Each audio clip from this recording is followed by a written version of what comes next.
All right, let's stay with the developments around the SADC Summit. You know that on the 17th of August, President Cyril Ramaphosa, will then host the 46th SADC Summit in Durban. This is where South Africa will now formally assume the chairship of SADC in earnest. And you've seen then the Minister, Ronald Lamola, accepting, just the chairmanship as far as the Council of Ministers is concerned. So if you were to try and understand just how many people in the region SADC accounts for, it's around 400 million, 16 member states. And you'd remember from the briefing with Net Joints earlier on this week saying that we are expecting around 10 heads of states to be in attendance. So SADC accounting for around $880 billion when it comes to the regional GDP, with South Africa leading the bloc here. And this is the bloc's highest decision-making body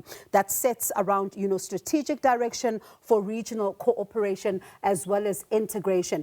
And regional cooperation is quite important. We'll talk about that in just a moment. But when you look at, for example, where South Africa stands as far as its GDP contribution is concerned to the bloc, it's around 46.1%.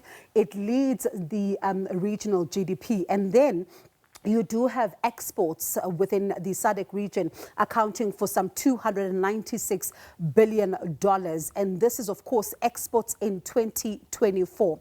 And then you look at SADC imports around $223 billion and an estimated regional GDP there, as we've been saying, of around $880 billion. But then we'll look at now some of the minerals, because remember, this is a very important conversation. We're hearing about rare earth minerals that now need to be part of the discussion and are going to then be looked at quite sharply, especially because when you think about the fact that the Minister of International Relations, in his capacity now as the chair of the Council of Ministers, speaks about the fact that the region can no longer continue to just export raw minerals. It's now time for difficult conversations and important conversations to be had by the region. So around 50% of global vanadium, platinum, diamond output, and you're also looking at a global gold production of around 36%, 20% of cobalt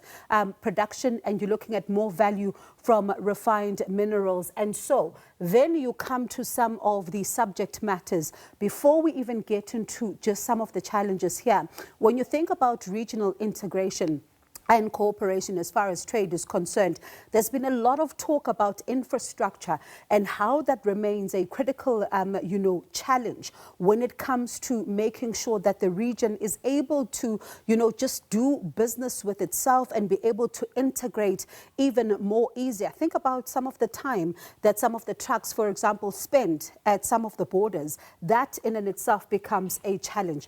So when you look at the SADC region, around 40 million people face food insecurity annually. This is 40 million people who are finding themselves in vulnerable positions. And this is going to be an important conversation to say, how do you begin to address this, especially around the issue of climate resilience?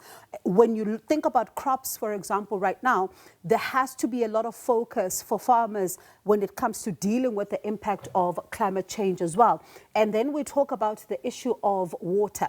Clean, safe drinking water is another problem as well. 61% have access to safe drinking water in the region. So how then do you get more of those individuals into the system? And then 56% have access to electricity.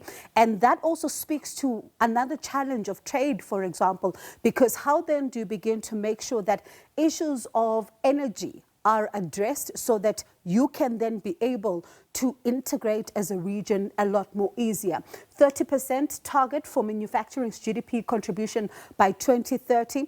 Is this something that they are well on their way to achieve? It is quite important. But when you think about this particular goal, it remains quite elusive given where things are right now. But the theme is, as we know, resilient, sustainable and inclusive industrialization through infrastructure development, agricultural and critical mineral transformation. So does this theme then take the body closer to this particular target that it had set itself for. So it's going to be part of the conversations that are tackled here to say, do you now begin to have the difficult conversations against the backdrop of migration, which is also becoming a headache for some of those ministers there?